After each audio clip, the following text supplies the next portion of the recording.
Vous écoutez l'épisode 97 du podcast Business en spa esthétique, les excuses qui vous empêchent de réussir.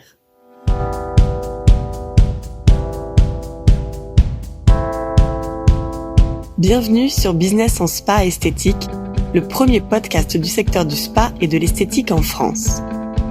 Je suis Tiffaine Modeste, la créatrice et directrice d'Expertise Spa Bien-être, et avec mon équipe, nous accompagnons les professionnels du spa et de l'esthétique qui veulent réussir.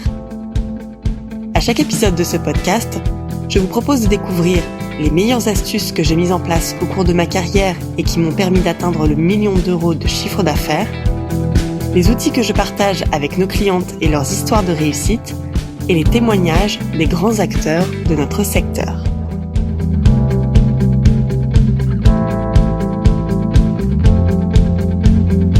Travaillez seul ou en équipe, quelle que soit la taille de votre entreprise, petite, moyenne ou grande, le management est la clé de votre réussite et il concerne chacun d'entre nous. Beaucoup trop de gérants et de managers ne se sentent pas suffisamment leaders. J'en vois pas l'intérêt, j'ai pas le temps, j'ai pas envie, ma priorité c'est de faire des prestations, de remplir mon carnet de rendez-vous et non de perdre du temps en réunion ou derrière mon ordinateur. Mon équipe est trop petite. Je me considère pas comme manager. Je sais pas faire. Alors je voulais reprendre avec vous cette semaine, qu'est-ce que le terme manager veut vraiment dire? En quoi le management peut-il vous permettre de développer votre chiffre d'affaires et d'assurer la pérennité de votre entreprise? Eh bien tout d'abord, manager, c'est gérer. Vous qui gérez une entreprise, vous êtes de ce fait un manager en puissance. Ensuite, le management, c'est un véritable outil pour atteindre vos objectifs et faire de votre entreprise une entreprise rentable. Et enfin, il est essentiel de développer vos compétences en management, car rappelons-le, le manque de compétences en management, c'est la première des 3 principales raisons d'échec des entrepreneurs du secteur du spa, de la beauté et du bien-être. Vous n'en êtes toujours pas convaincu ? Alors, nous allons reprendre ensemble les 5 excuses les plus fréquentes que l'on se donne et qui nous empêchent de manager notre entreprise avec efficacité et concentration. L'excuse numéro 1, je n'en vois pas l'intérêt. Comme je vous l'ai dit, tout le monde est manager de quelqu'un ou de quelque chose d'ailleurs, dans sa vie professionnelle, tout comme dans sa vie privée. Le manager, c'est celui qui sait utiliser les moyens mis à sa disposition pour diriger. Tous les jours, vous faites donc du management. Simplement en gérant les différentes situations comme vous le pouvez avec ce que vous avez. Dans votre centre, le management, c'est donc l'art d'anticiper. Anticiper les problèmes de planning. Une cliente qui arrive avec 20 minutes de retard alors que votre journée est complète, une autre qui annule le matin pour l'après-midi, une de vos esthéticiennes qui est malade et dont le carnet de rendez-vous est très chargé, ou bien encore tous ces problèmes techniques dont on raffole, comme l'un de vos appareils qui vous lâche en plein soin, une coupure d'eau chaude, d'électricité. C'est en mettant en place des outils de gestion de ces différentes situations et en anticipant les problèmes que vous vous simplifiez la vie sur le long terme. Ma recommandation, c'est donc de vous équiper de cet outil formidable qui s'appelle le manuel de procédure. C'est un ensemble de documents internes que vous créez et où vous expliquez les choses à faire pour chaque situation d'urgence comme celle que je viens d'évoquer. Par exemple, pour les retards, vous réfléchissez dans un premier temps à ce qu'il vous est possible de faire lorsque cela se produit et ensuite, vous rédigez une procédure appelée par exemple retard client où vous reportez les différentes situations dans lesquelles ils peuvent se produire. Petit A, le client arrive en retard et il n'y a pas d'autre rendez-vous après le sien. Petit B, le client arrive en retard et il y a un rendez-vous juste après, mais une disponibilité de 2 heures après. Ou encore petit C, le taux d'occupation est à 100% ce jour-là et on n'a pas de flexibilité dans le planning. Donnez-vous une ligne de conduite en termes de service que vous souhaitez apporter à vos clients dans les différentes situations que l'on qualifie d'inhabituelles. Et ainsi, vous serez mieux préparé à y faire face quand elles se produiront. Ce manuel de procédure, bien sûr, ne se fera pas en un jour. Un petit peu, toutes les semaines, et vous verrez que vous vous sentirez plus en sérénité. Et c'est là tout l'intérêt du management. L'excuse numéro 2, qui est une excuse universelle, c'est « je n'ai pas le temps ». Et si par management, on entendait l'art de mieux gérer son temps? En anglais, le time management permet de planifier et d'organiser son programme d'action, ses missions en fonction de priorités. Ce type de management permet, en y investissant un peu de temps, de réaliser la majorité de ses objectifs. Concrètement, vous pouvez commencer par créer chaque semaine votre to-do list au propre. Faites 2 colonnes. Une colonne pour vos objectifs professionnels et la deuxième pour vos objectifs personnels. Et ainsi, vous réussissez à gérer chaque partie de votre vie au quotidien en vous libérant l'esprit pour vous consacrer à 100% au moment présent. Ayez toujours sur vous ou à proximité un petit carnet où vous pouvez y noter vos idées, vos inspirations, les tâches à accomplir dès que l'une d'entre elles vous effleure l'esprit. Reprenez ensuite votre carnet de notes pour mettre à jour chaque semaine votre to-do list. Par exemple, faites-le tous les lundis matins.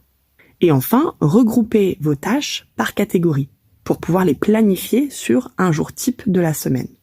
Ainsi, entre 2 rendez-vous clients du mardi, si vous avez un moment, vous pouvez vous consacrer aux tâches administratives et comptables, comme envoyer les factures pour faire la TVA, etc.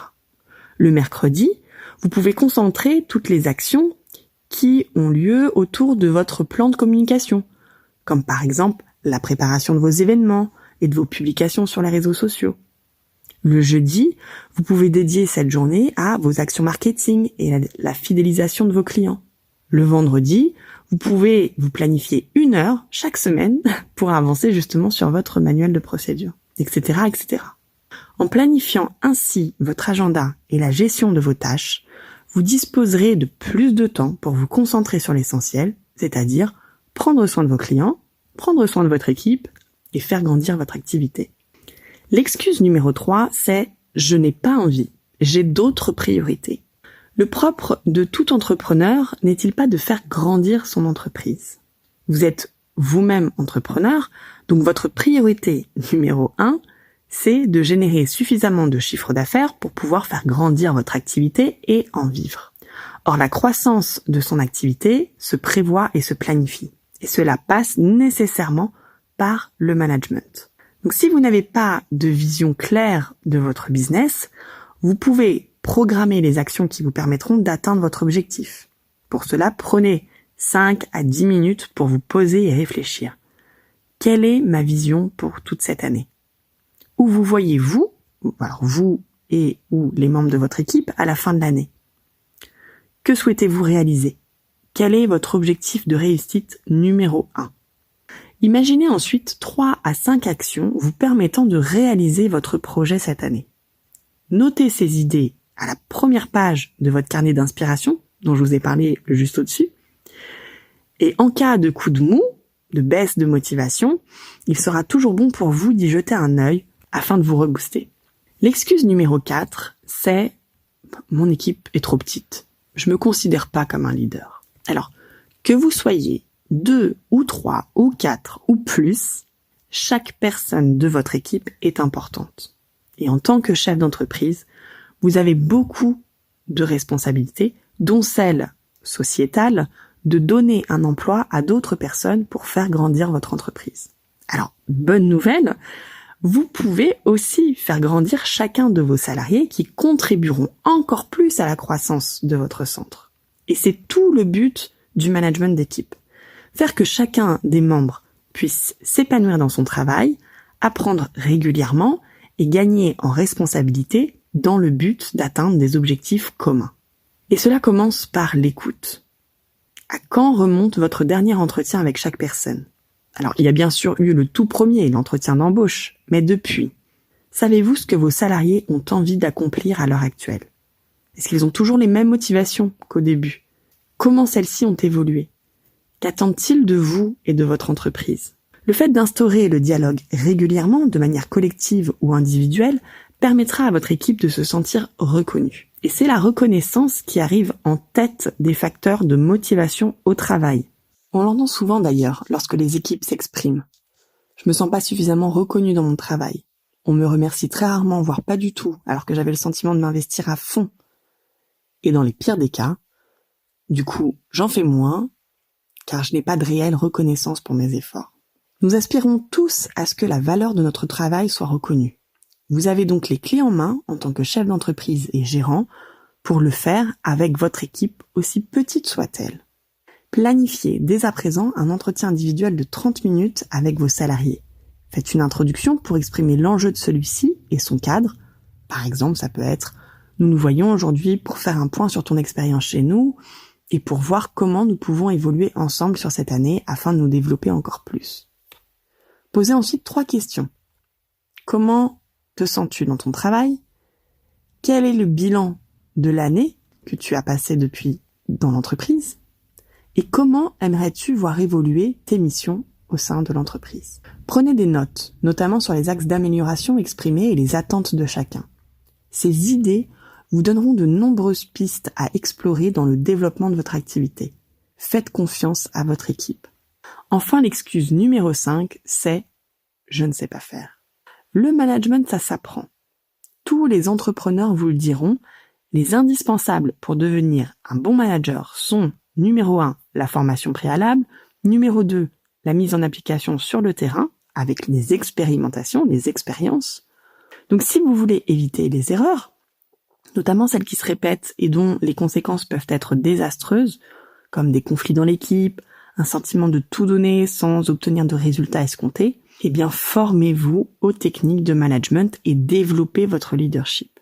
Une des meilleures méthodes d'apprentissage, c'est le coaching qui vous permet, tout en restant dans votre centre, de bénéficier de conseils et d'un accompagnement personnalisé pour faire face aux différentes situations qui vous posent problème. De plus en plus de managers et d'entrepreneurs y ont recours et les résultats sont très souvent à la hauteur des attentes. Et si vous vous demandez toujours si investir dans le développement de vos compétences de manager, c'est rentable, eh bien regardez vos 5 indicateurs clés de performance. La répartition de votre chiffre d'affaires, le taux d'occupation, le taux de fidélisation, le taux de satisfaction et votre seuil de rentabilité. Analysez, à partir de ces indicateurs, vos axes d'amélioration. Vous verrez que le management, c'est un véritable outil qui vous aide à piloter votre centre de manière rentable et efficace pour vous simplifier la vie.